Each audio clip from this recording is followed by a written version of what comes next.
I24 में आपका स्वागत है। मैं हूं आपके साथ शिवा। शुरुआत करेंगे इस खास चर्चा की और आज IND इनसाइड में हम चर्चा करेंगे सीहोर जिले के बुधनी की, जहां पहली ही बारिश में विकास के दावों की पोल खोल दी गई है।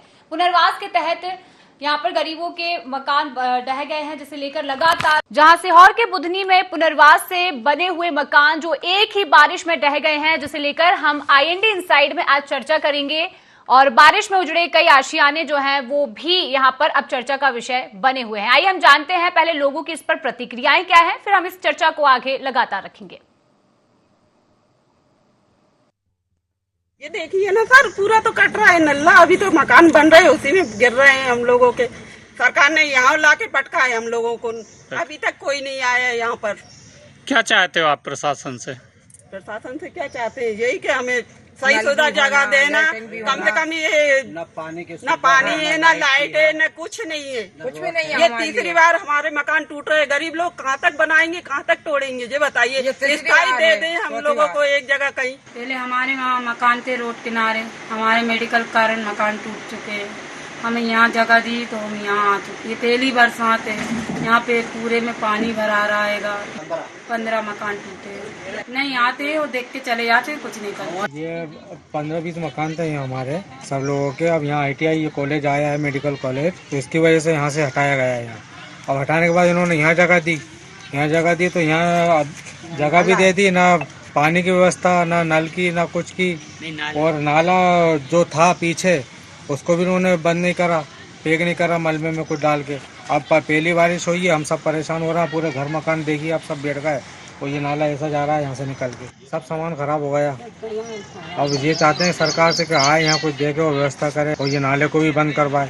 देखिए, आपके बस अभी कुछ आने के आपके कुछ समय पहले ही मेरे संज्ञान में ये मामला आया है। ये कहीं और विस्थापित थे, जिनका विस्थापन वार्ड नंबर 5 में किया गया था। मैं अभी स्थल पर जाकर उसको देखूंगा और जो भी हमसे मदद बन पड़ेगी वो हम मदद उनकी करेंगे। और चलिए अब इस पर अधिक चर्चा करेंगे। हमारे साथ रिपोर्टर हरिशंकर जुड़ चुके हैं। हरिशंकर, देखिए काफी गंभीर ये मामला है, जहां पहली ही बारिश में सरकार के दावों की पोल खुलती नजर आ रही है। पुनर्वास के तहत जो गरीबों के लिए, गरीब परिवारों के लिए जो मकान बनाए गए थे वो भरभराकर एक ही बारिश में गिर चुके हैं। तो कहीं ना कहीं एक बड़ी लापरवाही जो है इस दौरान देखने को मिली है। जी, मैं आपको बताना चाहूंगा, ये पूरा मामला जो है वार्ड नंबर 5 बुधनी का है। विकास के नाम पर जो ग्रामीणों को, जो कि पीढ़ी दर पीढ़ी कई वर्षों से यहाँ पर रह रहे थे, उन्हें पुनर्निर्माण हेतु हटाया गया। और उसका कारण था कि विकास जो सरकार कर रही है, बुधनी में मेडिकल कॉलेज के यहाँ पर निर्माण होना थी, उसको चलते हुए 20 से 25 परिवारों को यहाँ से हटाया गया। और हटाकर उन्हें जो जमीन मुहैया कराई गई, वो पूरी तरह से एक ऐसे गड्ढे में बसाया गया उन लोगों को, जहाँ एक पहाड़ी नाला आकर मिलता है, जिसे रोक पाना भी कहीं ना कहीं हम ये कह सकते हैं कि पूरी तरह से नामुमकिन जैसा था। और इसकी पोल खुल गई है पहली ही बरसात में। पहली बरसात में नाले के पानी के चलते लगभग जो 20 से 25 मकान थे, उनमें से 10 से 12 मकान गिर गए। ग्रामीणों का खाने पीने का सामान पूरी तरह से प्रभावित हुआ है, खराब हुआ है। तो गरीबों का ये कहना है कि हम जो है गरीबी में गीला आटे के समान आज हमारे हालात ये हो गए हैं कि अब हम कमाने जाएं, मकान बनाएं, या फिर अपने बच्चों को देखें, या फिर मतलब हमारे और सरकार का ध्यान जाता ही नहीं है। हमारे घर परिवार में जो भी सामान था, पहनने, ओढ़ने और बिछाने के, सभी कपड़े गीले हो गए। जो सामान रखा हुआ था खाने पीने का, वो पूरा बर्बाद हो गया। उसका कारण था कि जो नाला आकर मिला और जो मिट्टी भर के पाट कर जो झील को मकान बनाए गए थे, वो मिट्टी का कटा होने के कारण मकान धराशायी हो गए। और वहीं ग्रामीणों का ये आरोप है कि स्थानीय प्रशासन का एक भी अधिकारी मौके पर नहीं पहुंचा, और न हमारी सुध ली है कि आज हम किस हालात में हैं, किस तरह से। जी बिल्कुल, देखिए आपने ग्रामीणों से बात भी की है यहाँ पर हरिशंकर, और जिस तरीके से लोगों की जो स्थिति अब बनी है तो कहीं ना कहीं बड़ी लापरवाही इसे कहा जा सकता है, क्योंकि जिस तरीके से अगर देखें तो इस पुनर्वास को लेकर करोड़ों रुपए की राशि लगी होगी, साथ ही साथ जो कार्य किए गए हैं उसमें कहीं ना कहीं गुणवत्ता विहीन जो इस्तेमाल की गई है चीजें, उसे लेकर भी सवाल उठ रहे हैं। तो आखिर इतनी बड़ी लापरवाही क्यों की गई है? क्योंकि देखिए अब अगर किसी प्रकार की एक बड़ी जो स्थिति है, जो समस्या है, वो भी निर्मित हो सकती थी। जिस तरीके से पुनर्वास के मकान ढह गए हैं, कहीं ना कहीं जान माल के जो खतरे हैं वो भी अब बढ़ते हुए नजर आ सकते हैं इसके चलते। जी बिल्कुल, मैं आपको बताना चाहूंगा कि ये मामला जो है धीरे धीरे आज उसे 1 सप्ताह गुजर चुका है और आज भी बरसात जो लगातार जारी है। हम ये कह सकते हैं कि हाँ ठीक है, भारी बारिश अभी थमी हुई है, लेकिन जो भारी बारिश पहले हुई थी और उस पहली ही बारिश में जो गरीबों के मकान गिरे थे उसमें हम ये कह सकते हैं कि गरीबों का कहना है कि हम उस तरह से हैं बुधनी के अंदर जैसे कि चांद में एक दाग होता है। विकास के नाम पर हम लोगों को यहाँ से हटाया गया और हटाने के बाद जिस जगह हमें प्लाट दिए गए, जहाँ हम लोगों ने अपनी जमा पूंजी खर्च करके मकान बनाए थे, वो पहाड़ी नाले के पानी के कारण बह गए। आज हालात हमारे पीड़ित असलम खान जुड़ चुके हैं, हम उनसे जान लेते हैं कि क्या स्थिति बनी हुई है, क्या कुछ समस्या जिसका उन्हें सामना करना पड़ रहा है। असलम, आपको आवाज आ रही है हमारी? जी जी जी जी। असलम, क्या कुछ स्थिति बनी हुई है? पुनर्वास से बनाए गए जो मकान है वो पहली ही बारिश में ढह गए हैं, ये स्थिति कब निर्मित हुई और क्या कुछ इसे लेकर आपको समस्याओं का सामना करना पड़ रहा है? कहते मैडम, जो पीछे नाला बना हुआ था उसके पानी से लग के वो पूरे क्या है कि घर बने हुए थे और जो इन्हें दिए थे अपन को मकान, जो क्या कहते वो नाला पूर के दिए थे, अब वो नाले में पानी आया तो उसके वजह से पूरे बह गए थे। बिल्कुल, तो अब कैसे आप गुजारा कर पा रहे हैं? क्या कुछ स्थिति आपके घरों में बनी हुई है? आपका जी असलम, कैसे गुजारा कर पा रहे हैं आप? क्या स्थिति अभी निर्मित हुई है? अरे मैडम, अभी तो बस ऐसे ही है, बस चल रही है, पूरे दाल माल ये वो सब चला गया था हमारा। अब तो ये है कि मैडम बस क्या कहते हैं मजदूरी पे जाते हैं, मजदूरी से बस सिर्फ आ जाते हैं 200-300 रुपए कमा के, बस उसी से गुजारा चल रहा है मैडम। बिल्कुल असलम, इसे लेकर शिकायत की है आप लोगों ने?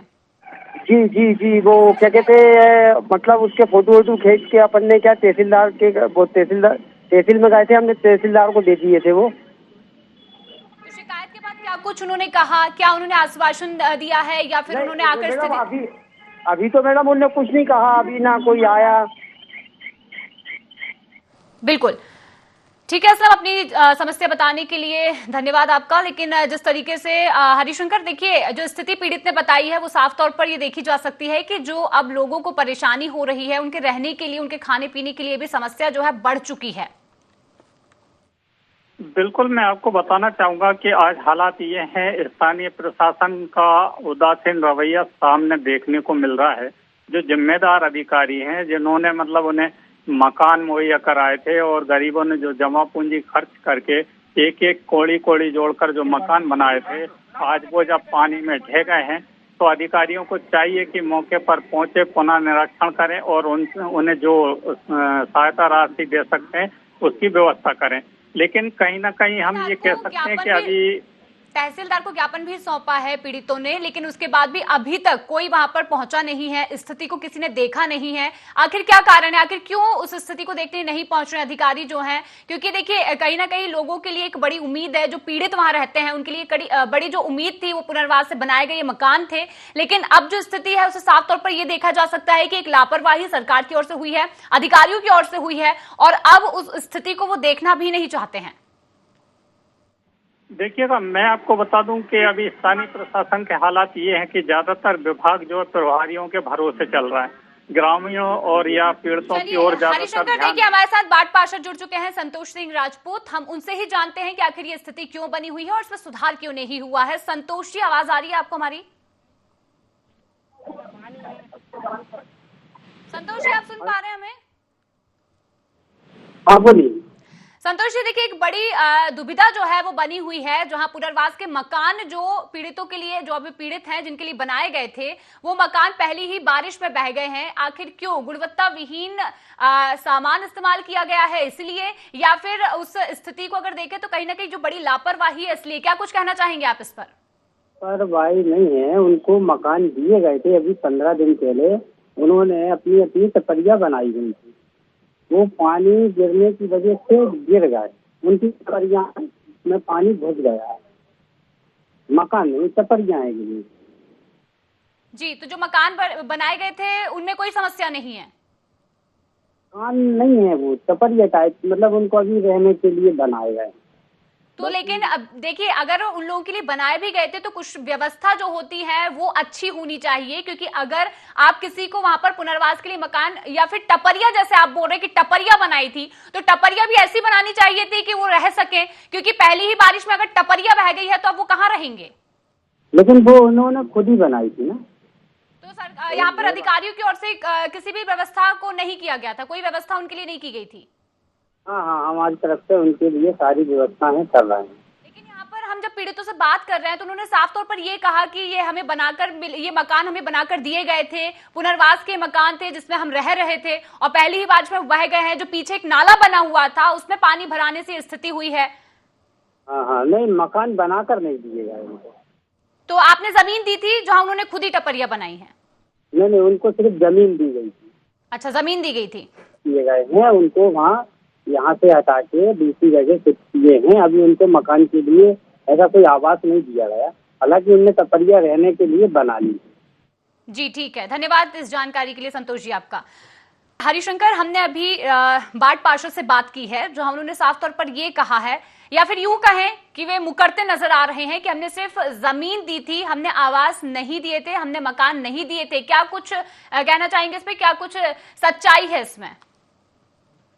देखिएगा, मैंने आपको फोनों में अपने पहले ही बताया है कि बुधनी में जो मेडिकल कॉलेज बन रहा था उसके लिए बरसों से रह रहे ग्रामीणों को जब प्रस्तावित किया गया था तो उन्हें प्लाट मुहैया कराए थे, और प्लाट ऐसी एक नाले पे मट्टी पूर कर बनाया गया था जिसमें ग्रामीणों ने अपनी कौड़ी कौड़ी एक एक रुपए जोड़कर जो मकान बनाए थे, वो मकान प्रशासन की लापरवाही के चलते, जो पहाड़ी नाले में बाढ़ आई उसके चलते धराशायी होगा। तो कहीं ना कहीं प्रशासन इसके लिए जिम्मेदार है। पहली बात तो जब हम किसी का प्लाट या जमीन लेते हैं, अधिग्रहण करते हैं और उन्हें दूसरी जगह प्रस्तावित करते हैं तो मकान बनाकर देना प्राथमिकता होती है, लेकिन प्रशासन ने प्लाट दिए तो प्लाट जो उनके ऊपर मकान ग्रामीणों ने बनाए वो कहीं ना कहीं धराशायी हुए, तो उसके लिए प्रशासन जिम्मेदार है। ये कहना है वहाँ के स्थानीय लोगों का, शिकायतकर्ताओं का साफ कहना है कि भाई जो हम बरसों से रह रहे थे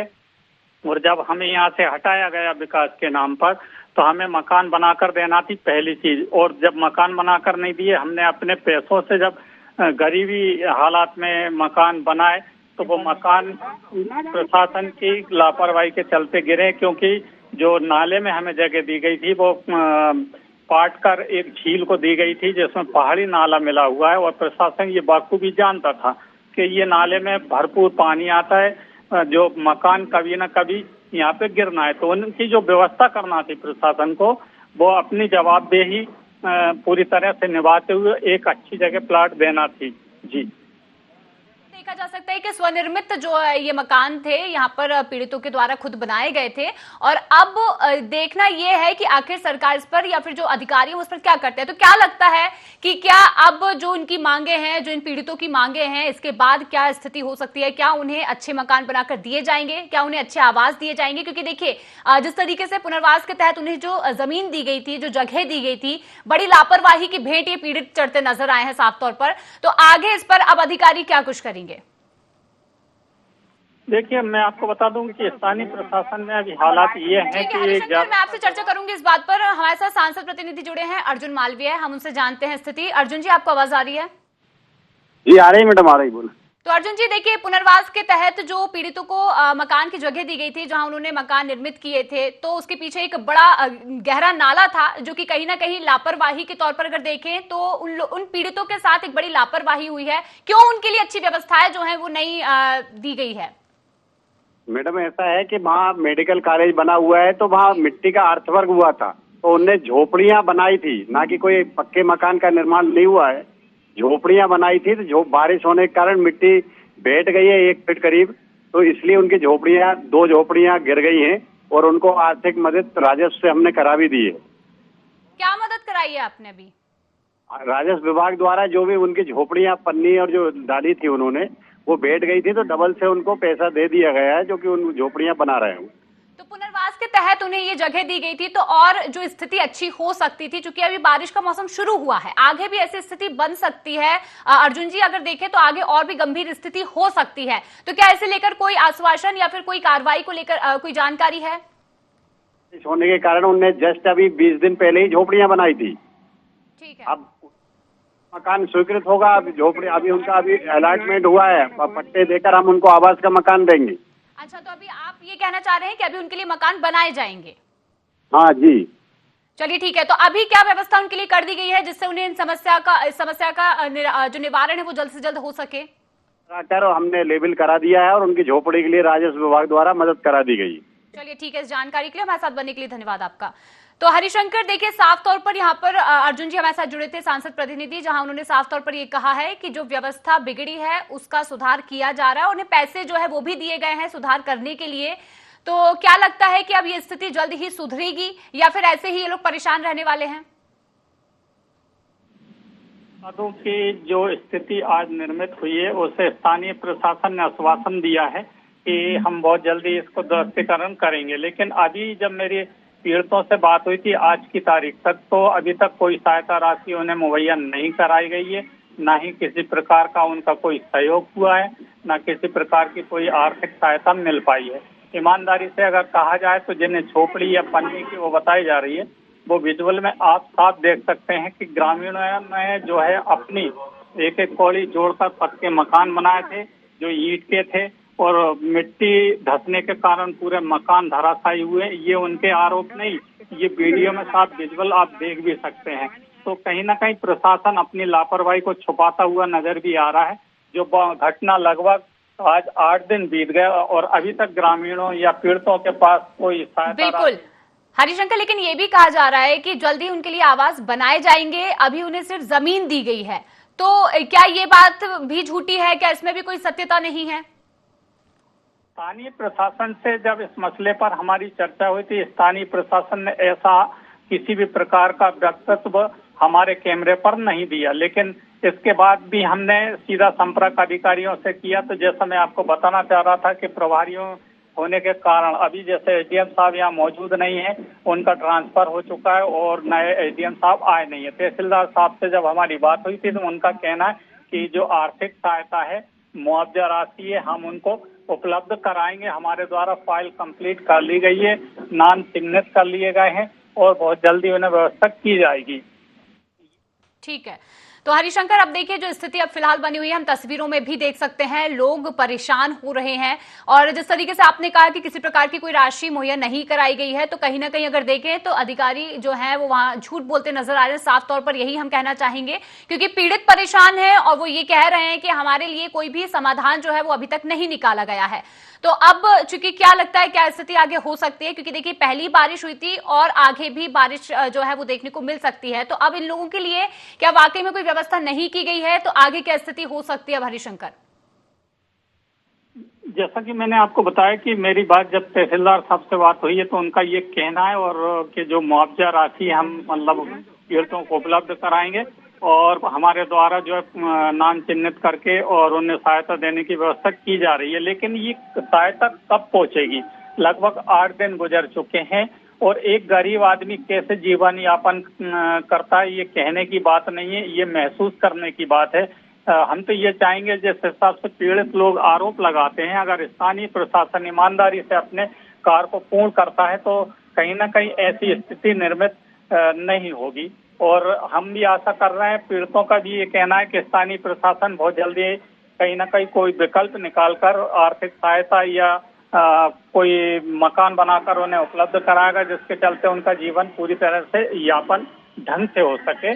और जिस तहसीलदार साहब ने भी यही कहा है कि हम पहुंचेंगे। और वहीं मैं बता दूं कि सीएमओ साहब, नगर परिषद के जो सीएमओ हैं, उनसे भी हमारी चर्चा हुई थी। उन्होंने भी कहा था कि मैं मौके पर पहुंचकर निरीक्षण करूंगा और कहाँ क्या कमी और क्या व्यवस्था करना चाहिए, हम पूरी व्यवस्था।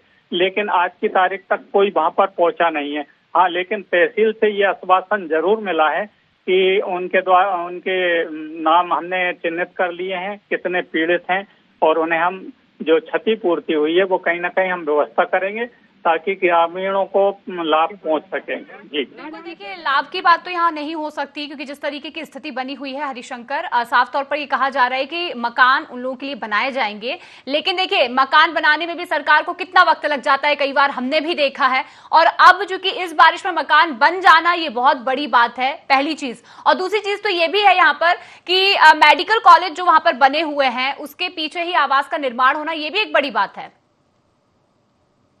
बिल्कुल बिल्कुल, अगर मैं आपको बता दूं कि मेडिकल कॉलेज के जस्ट सामने रोड पर इन पीड़ितों के मकान थे जिन्हें ठीक है। हमारे साथ कांग्रेस नेता बुधनी से जुड़ चुके हैं विक्रम मस्तल, हम उनसे जानकारी लेते हैं उन्हें इस बारे में क्या कुछ जानकारी है। विक्रम जी, आवाज आ रही है आपको? जी आ रही है, आपकी आवाज आ रही है। जय श्री विक्रम जी, देखिए जिस तरीके की स्थिति जो पुनर्वास के मकान को लेकर अभी हमारे सामने आ रही है, लोगों जो पीड़ित हैं उन्हें परेशानी हो रही है। वो ये कह रहे हैं कि जो मकान थे वो पहले ही बारिश में ढह गए हैं। हालांकि हमने जब अधिकारियों से बात की है इससे पहले तो उन्होंने साफ तौर पर कहा कि उन्हें जमीन दी गई थी, ना कि मकान दिए गए थे। तो साफ तौर पर जो व्यवस्था होती है वो कहीं ना कहीं अधिकारियों को करनी चाहिए थी। तो इसे लेकर क्या कुछ जानकारी है आपके पास? देखिए, ये तो भगवान का बहुत बड़ा, ऊपर वाले का बहुत बड़ा शुक्र है कि आपके पास धन की हानि हुई पर कोई जन की हानि नहीं हुई इस घटना में। आप सोचिए कि अगर बारिश और तेज हो जाती तो क्या हालात होती। वहाँ छोटे छोटे बच्चे भी थे, बुजुर्ग महिलाएं भी थी, बुजुर्ग लोग भी थे, कितनी बड़ी घटना होती। शासन प्रशासन ये कह के खड़ा हो जाता है कि अब हम इस पर जांच करेंगे। अरे तो भाई, जब आप बड़े बड़े नेताओं के टेंट लगाते हैं, बुधनी में तो पूर्व मुख्यमंत्री शिवराज सिंह जी का क्षेत्र है, जब बड़े बड़े टेंट लगाते हैं, कितने इंतजाम देखते हैं आप उनको, कितने 1 घंटे के कार्यक्रम के लिए आप लाखों चीजें चेक करते हैं, लाखों व्यवस्था करते हैं। और वहीं जिन जनता के वोट से शिवराज जी दिल्ली पहुंचे, जो मुख्यमंत्री तक पहुंचे हैं, उनका पुनर्वास, पहले तो उनका घर तोड़ दिया गया, पुनर्वास की ऐसी व्यवस्था दी गई जहाँ पहली बरसात में, आप सोचिए ना, ज्यादा पानी है तो क्या घटना होती, कोई आदमी के जनहानि के नुकसान हो जाता है इतना बड़ा। जी बिल्कुल सही बोल रहे हैं आप। कहीं ना कहीं अगर देखें तो कार्यक्रम जब भी होते हैं तो कहीं ना कहीं जो टेंट भी लगाए जाते हैं उसकी व्यवस्था भी बहुत ध्यान से लगाई जाती है ताकि कार्यक्रम के दौरान टेंट ना गिर जाए। ये बहुत सही बात आपने कही है। अच्छा देखिए, हमने जो अभी सांसद प्रतिनिधि हो या फिर बाढ़ पार्षद हो उनसे जानकारी ली थी तो उन्होंने साफ तौर पर यह कहा कि उन्हें इस बात की जानकारी नहीं है और चूंकि जिन भी पीड़ितों को जगह दी गई है तो उनके लिए मकान नहीं बनाए गए थे। तो देखिए, ऐसे में यह भी सवाल उठता है कि जब उनके लिए जगह भी दी गई थी तो व्यवस्था सुनिश्चित करनी चाहिए थी, लेकिन अब साफ तौर पर ये कहते मुकरते नजर आ रहे हैं कि उन्होंने ऐसा कुछ भी नहीं किया है। और एक और बड़ी बात ये भी है कि उन्होंने ये कहा कि जो अब स्थिति बिगड़ी है इसे लेकर उन्होंने मुआवजा राशि दी है, लेकिन अभी हम हमारे रिपोर्टर से बात कर रहे थे तो उन्होंने कहा कि उन्हें कोई भी राशि या फिर कोई भी व्यवस्था जो है उनके लिए नहीं की गई है। मैं ये कहना चाहता हूँ, बुधनी को प्रज्वल बुधनी कहा जाता है। प्रज्वल बुधनी के नाम से बहुत ब्रांडिंग की जाती है, उसकी देश विदेश हर जगह ब्रांडिंग की जाती है। आज उस प्रज्वल बुधनी के वार्ड की ये हालात है कि आपने घर की व्यवस्था क्यों दे दी, आपने पुनर्वास कर दिया, उसके बाद कोई व्यवस्था नहीं दी। फिर आप ये भी कह रहे हैं कि आपका ही पत्रकार बंधु को पता लगा कि अभी तक कोई भुगतान नहीं किया। बीजेपी की कथनी करनी में बहुत अंतर है। इसी प्रकार की घटना है माना में भी ऐसी तरह के हालात हैं, वहाँ भी पुनर्वास हाईवे के नाम पर किया गया, वहाँ भी ऐसी घटना आ रही है।